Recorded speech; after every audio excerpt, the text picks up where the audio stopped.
Welcome to Canada's most irreverent talk show. This is the Andrew Lawton Show, brought to you by True North.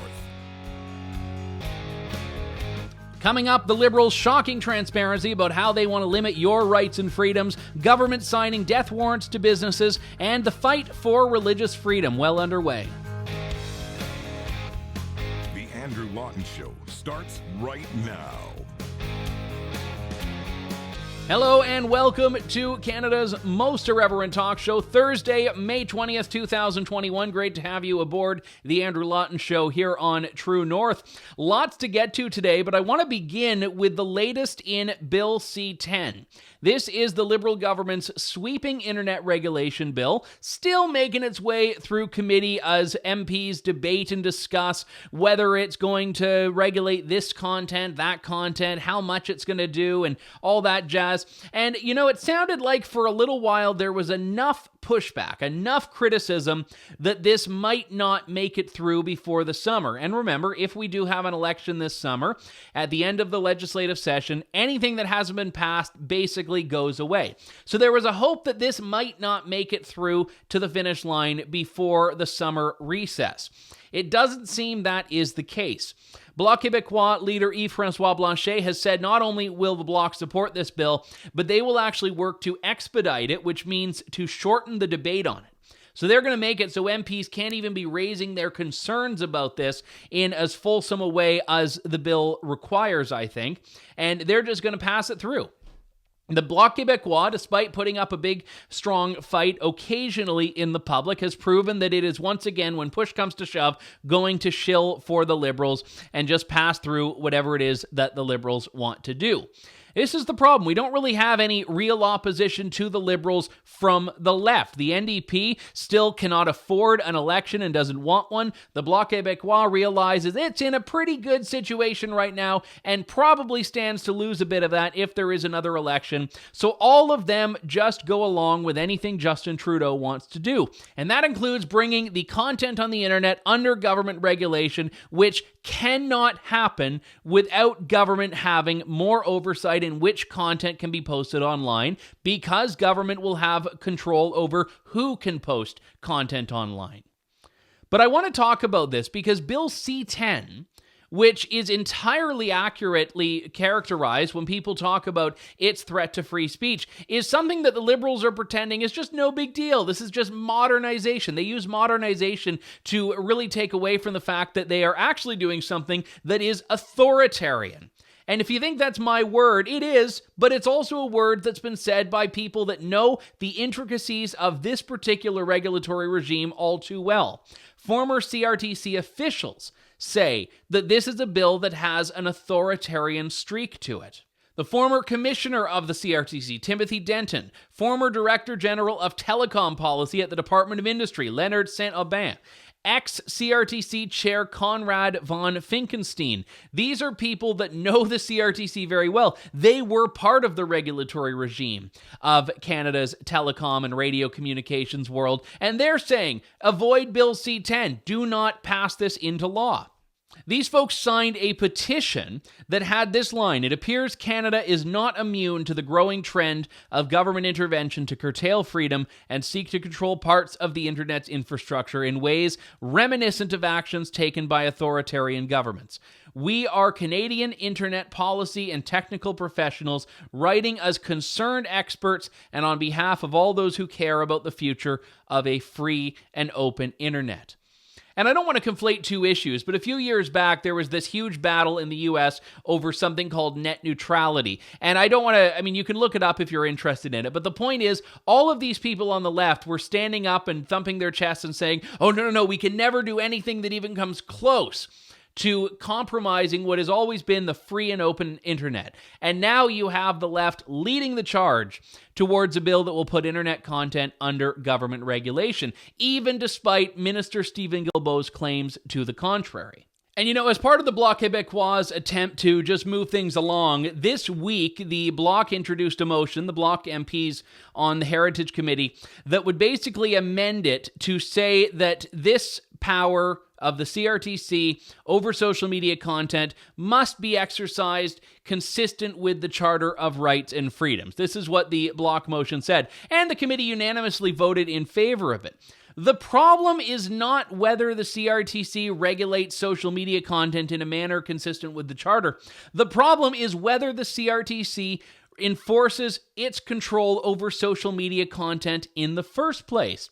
And I find it interesting that the government, the Liberals, have been saying this whole time, no, this isn't going to go after social media content, but now they're admitting, by accepting this motion, admitting that they are actually doing it, but they're like, okay, well, we'll do it in a way that's constitutional. No, don't do it at all. That's the problem. Do not regulate social media content in the least. The problem is not how you do it, it's that you're doing it at all.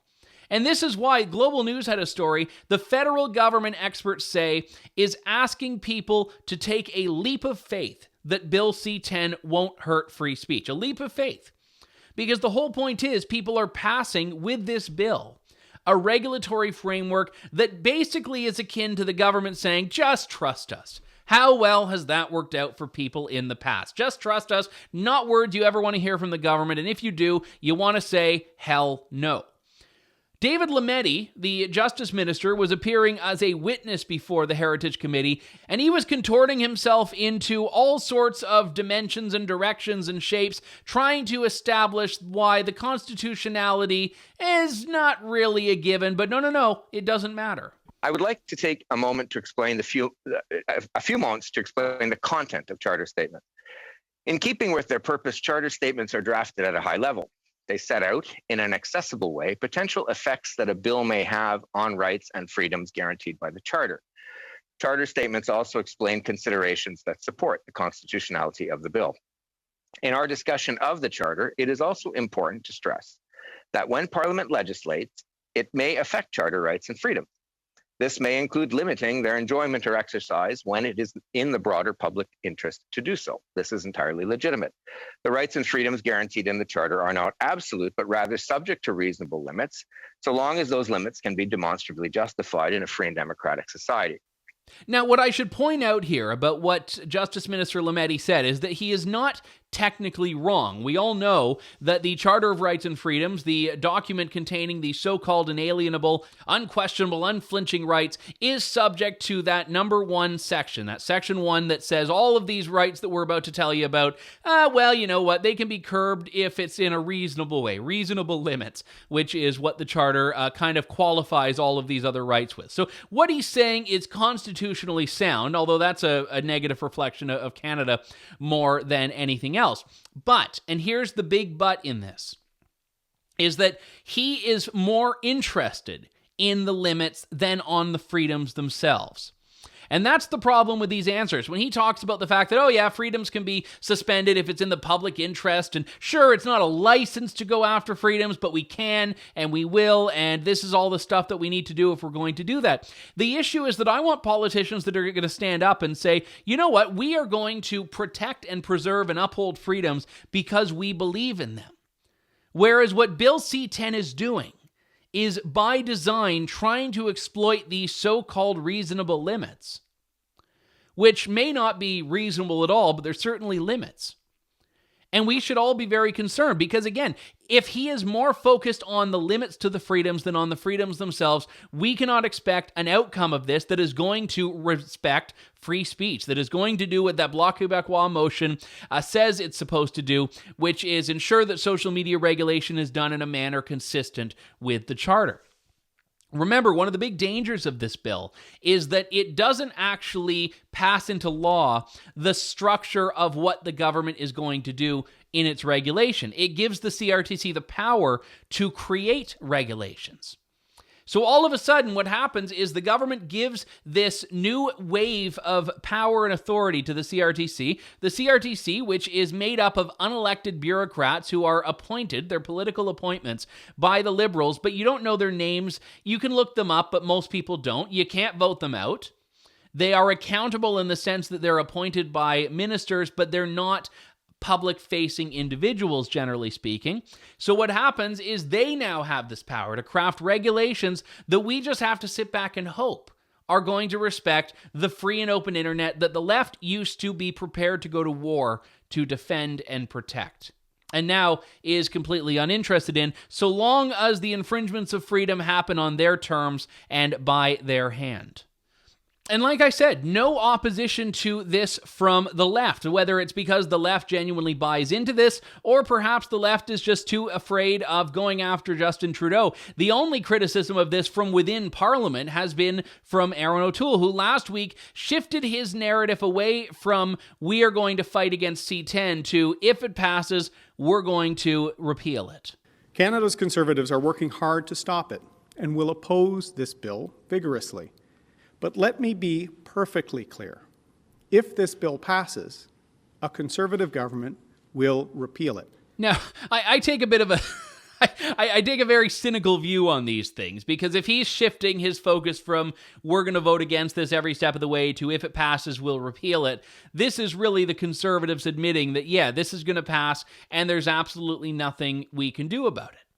You know, a lot of the time, and I am going into the political discussion right now, we hear from the Conservatives about how great it was that they reduced the Liberals to a minority, that they won the popular vote. That was the big coup de grace from Andrew Scheer, he thought. But the reality is that if you are in a four-party system where 3 of those 4 parties are leftist, you are not really doing all that much as the official opposition in a minority situation.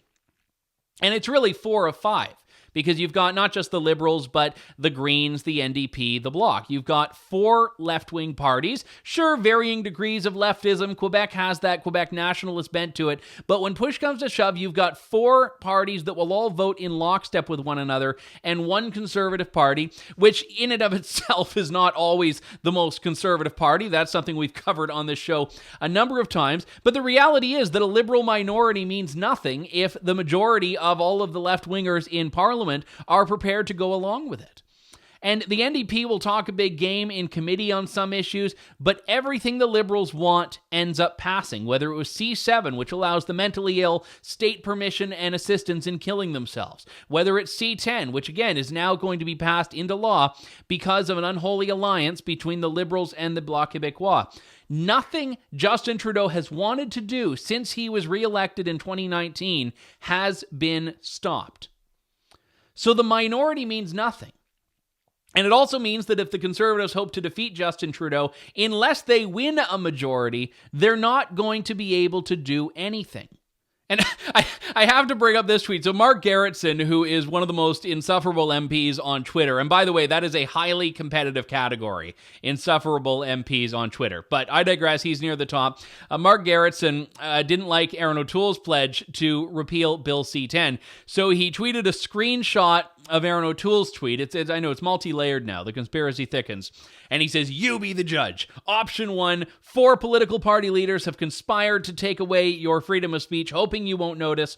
Option 2, Conservatives are trying to hijack an issue for political gain."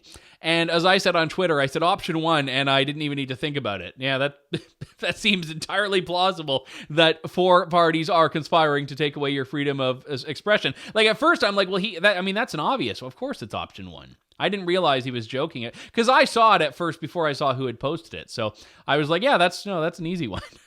Give me a hard question, Mark Garrison. Yep, option 1, slam dunk. Next. Anyway, the problem with Bill C-10. Many problems with it, but one in particular here that I want to focus on is that it extends the power of the bureaucracy. I shudder to use the word deep state because it has conspiratorial implications to some people, but it's very much the case that there is an aspect of the Canadian government that's just there permanently. They're there no matter who's in power, they're there no matter who's in office, and they just stay there. And these people have a lot of clout. The CRTC is one such example. It is an institution that is bigger than the Liberals, bigger than the Conservatives, bigger than whoever is in power at any given moment. Bill C-10 entrusts the CRTC with the power to regulate the internet in perpetuity. That is the whole point of it. You notice how these institutions' power never goes away. I think Stephen Harper did a lot of good. I think Stephen Harper has a legacy people should be proud of, both what he did in the conservative movement and what he did in the country. However, He had a majority government from 2011 to 2015. He had a government from 2006 to 2015. Yet all of these institutions that he got to stack the deck on, the Senate, CBC, CRTC, Canadian Human Rights Commission, these institutions have actually done nothing conservative when Stephen Harper was there, when he got to stack the boards, and since, when for a little bit of time, the people on these boards were there because of Stephen Harper's appointments. The reason I bring that up is the same reason that everyone in the United States focuses so much on the Supreme Court and Supreme Court appointments, because that is your legacy. But in the U.S., when Republican presidents appoint Supreme Court justices, they tend to make decisions that uphold freedom. In Canada, we have conservative prime ministers who appoint board members for CBC, board members for CRTC, Supreme Court justices, lower court justices, and yet all of these institutions become consumed by the big government mentality that's always fueled them. Now, I will say I spoke at one point to someone who handled appointments for Stephen Harper, and he gave a very real assessment. He said, you know what, I've got to, when I get in here, appoint 4,000 people to various boards, commissions, and positions. And he was basically saying, show me 4,000 conservatives in Canada that want to take these jobs.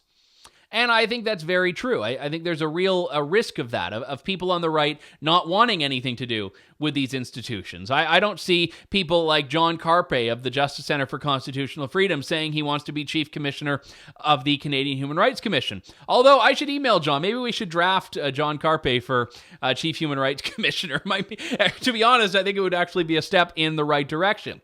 But the whole point is people on the right are not standing up and seeking these things out.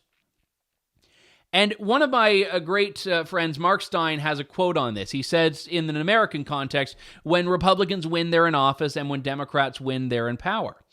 And I think you can very much extend that analogy to Canadians as well. When the Conservatives are in, they're in office, and when the Liberals are in, they are in power. Because the Liberals understand the institutional advantage they have, which is why they are stacking the deck on the institutions, like the so-called independent senators group in the Senate, like the CRTC with C10, and pretty much like everything else Justin Trudeau has laid his hands on in the time he's been in power. We've got to take a break. When we come back, more of The Andrew Lawton Show. Stay tuned. You're tuned in to The Andrew Lawton Show.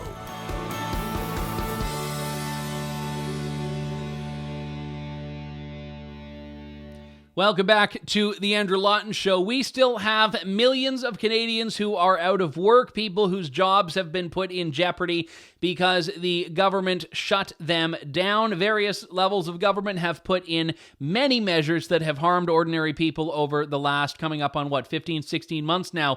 But fear not, all is not lost, because a grant has been given in Ottawa for $2.9 million to build a Porsche luxury car dealership. Yes, the city of Ottawa has given $2.9 million to build a world-class Porsche dealership. I mean, is there any other kind, really? And it was approved by the Finance and Economic Development Committee. Now, the Canadian Taxpayers Federation is saying that Ottawa should not be spending taxpayer money on any kind of corporate welfare. He says Ottawa could use this money to fix potholes or give families a bit of tax relief, but no subsidy to a dealership selling cars that cost more than most people make in a year. And I do think that Jay Goldberg from the CTF makes a good point when he talks about how there shouldn't really be any corporate welfare of this kind, but certainly not corporate welfare that is basically subsidizing Porsches, because if Porsche, the company, doesn't need to pay for its dealership, that means that either it can make more profit by selling Porsches or it can offer people cheaper Porsches. Either way, not something that I would say is passing the government infrastructure test, even in Canada in 2021. I go back to March, when the Canadian Chamber of Commerce, which did a survey of its businesses and stakeholders, found that 51%, so half of Canadian businesses, were uncertain if they could remain open. 51%. If you do not have small business and medium-sized businesses driving economic growth, you cease to have an economy. So when half of the businesses in the country are saying they don't think they can stay open, this is before, by the way, Ontario's latest stay-at-home order, before Alberta put in more shutdowns, before British Columbia put in more shutdowns, you cease to have an economy. And just this week, for example, the Canadian Federation of Independent Business released a projection that they shared with the Senate Finance Committee that says 58,000 businesses have already closed permanently since the beginning of the pandemic, with now around 180,000 near closure. He says 1 in 6 business, 51%, that was to do with confidence. Do I think I can make it through? These are harder numbers from the CFIB. 1 in 6 businesses at risk of permanent closure. 180,000 businesses across Canada will shut their doors forever before the end of the pandemic, bringing with them 2.4 million private sector jobs. Now, if you're the Liberals and you think everything should be a public sector job, this may not bother you all that much. The more people dependent on government, the more control Justin Trudeau has over the country's economy and, by extensions, the workers in it. But this is huge. 1 in 6 businesses, and I'm going to keep saying that number, 1 in 6. Because this is not just about a lack of jobs for the people owning the businesses and running them, but all of the people they employ. Fewer local goods for people to buy, which means they're forced to buy imported goods that are sold at the Walmarts or from Amazon. And I'm a big believer in a free market, which means you should make that choice. But when government is the one telling businesses they cannot open, it's government that's signing the death warrant for all of these businesses. And that's why, despite being a fiscal conservative, I've always been in support of the pandemic response measures like CERB, like CEBA, like all of these measures that have been targeted to individuals and businesses, because government does not have the right to tell you you can't work and not compensate. Although my preferred outcome is that government doesn't tell people they can't work. But this is exactly what's happening. So 238,000 businesses could wind up permanently closed. That's the restaurant you love that you're never going to get to go to again. That's the sporting goods store around the corner that you like that's going to be gone forever. That is all of this stuff that completely fuels the economy that the federal government and the provincial governments simply do not care about. We've got to take a break. When we come back, talking about death to religious liberty in Canada with one of the women who is fighting back against it. That's up next here on The Andrew Lawton Show. You're tuned in to The Andrew Lawton Show. Welcome back to The Andrew Lawton Show. A few names for you that you should certainly know by now. Artur Pawlowski, James Coates, Tim Stevens, 3 Alberta pastors who, due to a myriad of COVID regulations, have found themselves behind bars in Canada, a country that we think values freedom of religion. And even in Ontario, we are not immune from these issues. 2 churches in particular, Trinity Bible Chapel and Church of God, have had their doors locked by order of the court at the request of the Ontario government to prevent the assembly of worshipers, prevent congregations from gathering and worshiping as Christians again in Canada in 2021. I want to talk about the state of these specific cases, the church lockouts in particular, but also the broader implications of this. We've seen more of these circumstances than we can count. I know it's been a big challenge for the lawyers who are taking up these cases. The Justice Center for Constitutional Freedoms, if I understand correctly, had to actually hire several lawyers because there was such a volume of cases that were needing to be fought in court to stand up for people's liberty. Lisa Bildy is a staff lawyer with the Justice Center of Constitutional Freedoms, and a tremendous one at that. I should put in a plug. She represented True North and I as we fought against the federal government. Lisa Bildy joins me now. Good to talk to you, Lisa. Thanks for coming on. Thanks for having me, Andrew. So the volume of this is so key here. I mean, any one of these cases in a different parallel universe without COVID would have been, I think, a significant thing. And now we have numerous of these, and they continue. Well, that's the thing, too. And once something that crosses a threshold happens in one case, then the threshold is new. And now all of a sudden we're not as shocked by the next thing that happens. And then, suddenly now instead of issuing warnings and tickets, they're going straight to the enforcement measures because they know they can get away with it. So it has been a little bit shocking that how comfortable people have been with that moving threshold. I was covering a couple of weeks ago the case where the provincial government was trying to extend its lockout of Trinity Bible Chapel, which is in the Waterloo region. And you laid out, I thought, a tremendous case. Unfortunately, the judge didn't see it that way, as these things go. But you were talking about really a very symbolic, I mean, it's real in the sense that the church is locked out, but for the country itself, a symbolic turning point when government is chaining up church doors. Right. And to be fair, I really was making a plea for what this means in the broader context, but knowing full well that in these circumstances, there was very little that the judge could do other than, I mean, I suppose they could have ordered a conditional sentence and not opted to lock the doors. That was possible. But remember, the government gave itself the power in the Reopening Ontario Act to impose these almost on a unilateral basis. I mean, they can do it without notice, to impose these enforcement orders. And then when someone breaches it, it's not just getting a ticket anymore. Now we're into the contempt of court process. And the courts are, of course, very concerned about making sure that the integrity of the judicial system is upheld by not letting people flout their court orders. And so they have to send a message. And that's unfortunately, I was making those pleas to hopefully encourage the courts to be to remember the broader constitutional context, the fact that we live in a liberal democracy and that people have fundamental rights and freedoms that we ought not to be just discarding so readily. But yeah, they weren't buying it. Let's talk about the length of time we're dealing with here, because the nature of any charter right violation, as I understand it, being a layman, is that it has to be as narrowly limited as possible in scope and also in longevity. Yet we seem to be heading towards indefinite lockouts, indefinite suspension of religious freedoms. Well, it certainly feels like that. And we've been saying this now for a year, that the response should be targeted. It should be a minimal impairment. The legislation requires that. The Constitution requires that. But, when people are afraid, it's remarkable how much you can get away with. And the governments know that.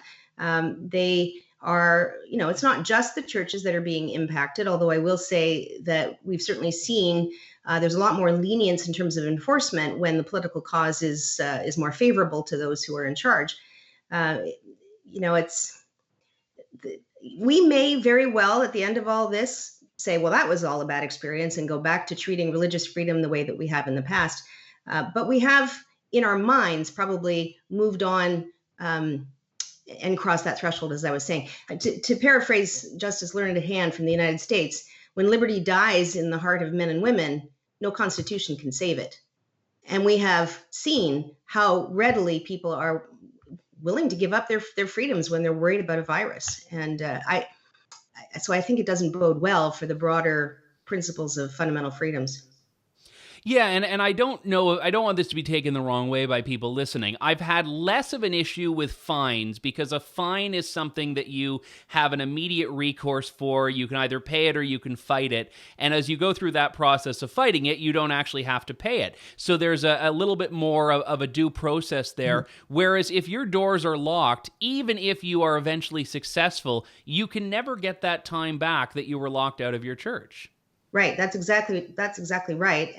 There's no opportunity in any of that process to be able to raise those constitutional arguments. I mean, I was trying to raise them just so that they would be on the mind of the court, how significant all of this was.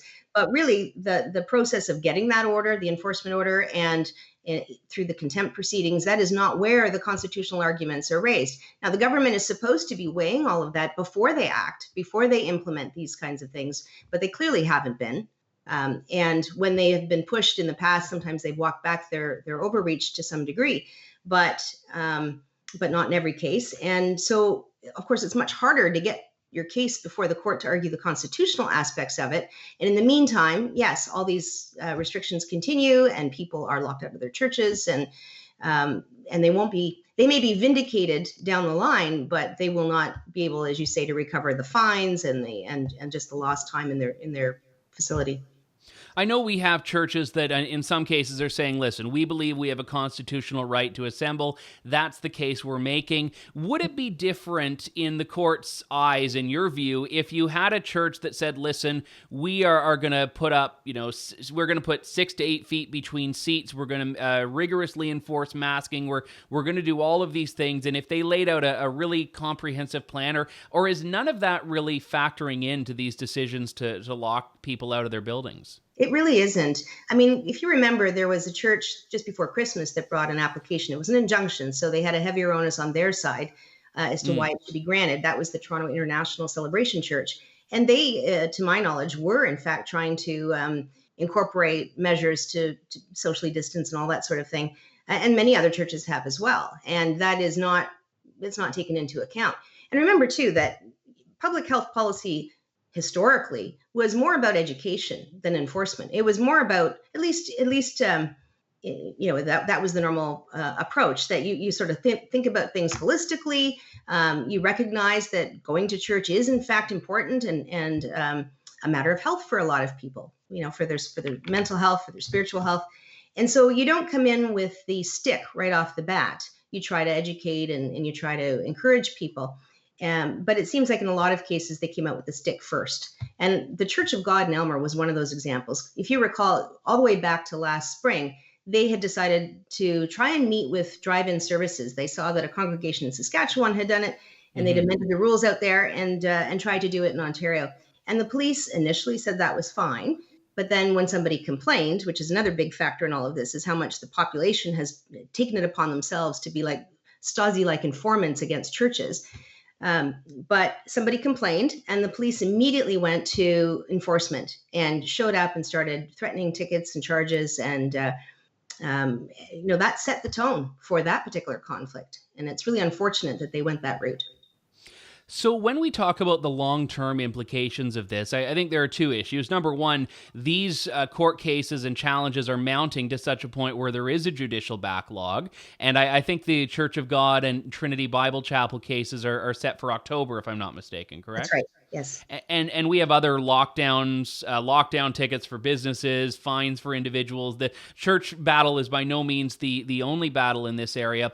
How much of this down the road do you think will really just end up being torn apart, these tickets and citations and fines, based on what you know about precedent and constitutional law and all of these things, and also judicial economy, with how many of these the courts will have to deal with in the coming months?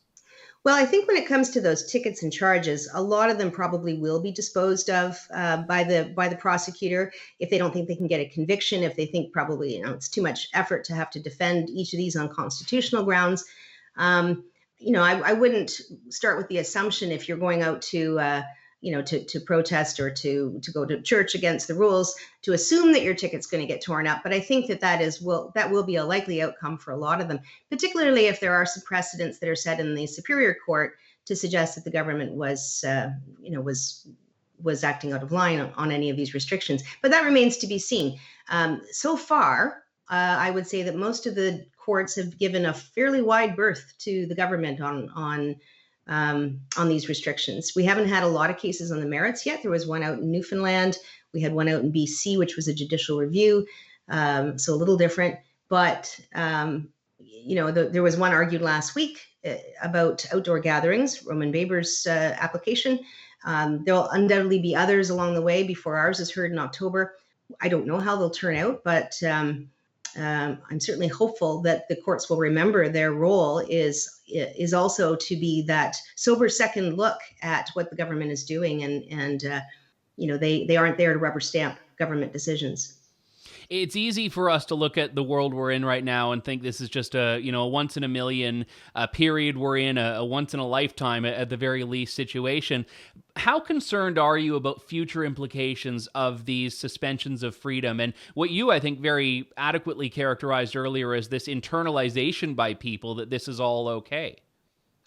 Well, I view this as a continuation of what has already been going on in our society, which is particularly in Canada, which is a collectivization in our views of things, that people now have to have consensus of opinion on so many things. And lockdowns just fed right into that existing political climate where, anybody who thinks differently from the for want of a better term, what the elites say we should be believing and thinking is a bad person. And we actually see them saying that people who are protesting against lockdowns are bad people.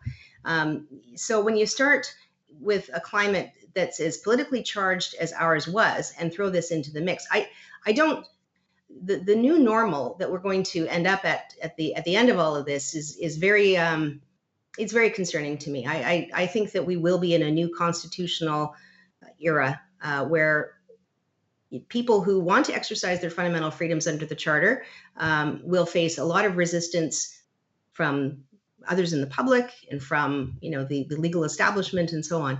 I hope I'm wrong, but I have to say I've been pretty disheartened over this last year. I realize you're in Ontario, but just looking at Alberta for a moment, this is very unique in the sense that on one hand, we view this as being the most free province in Confederation historically in the political discourse, but we also have had 3 pastors that have been arrested and put behind bars there. Is there a reason that Alberta has been the province to go in that direction, either in the laws that they have on the books there, or is it simply a direction that they're taking that we're not seeing in other provinces? Honestly, I don't know. I think probably people are more shocked by what they're seeing in typically conservative provinces. There's certainly been a heavy-handed approach, not just in Alberta, but in Ontario with the Conservative government and in Manitoba. And you sort of wonder why that sort of traditional support of individual rights and freedoms and self-sufficiency and people being able to make decisions for themselves, those sort of usual conservative tenets, small government, have just been disregarded and tossed out the window. I can't explain it other than to think that perhaps the Conservatives worry that if they misstep, that they will be judged far more harshly than any Liberal government would be. Well, very well said. I appreciate that you are on the front lines of this battle, you and your colleagues. Lisa Bildy with the Justice Center for Constitutional Freedoms. Thanks very much. Thanks for having me, Andrew. Bye for now. That was Lisa Bildy of the Justice Center for Constitutional Freedoms. As I said, a great lawyer and a great advocate on these issues. It's easy to be pessimistic. I mean, we talked earlier in the show about David Lametti and his view that it's more important to focus on the limits than on anything else. But you know what? You still have to stand for something. And if you're ready to throw in the towel, I get it. But doing so has much bigger implications than trying to fight it and see it through to the very end.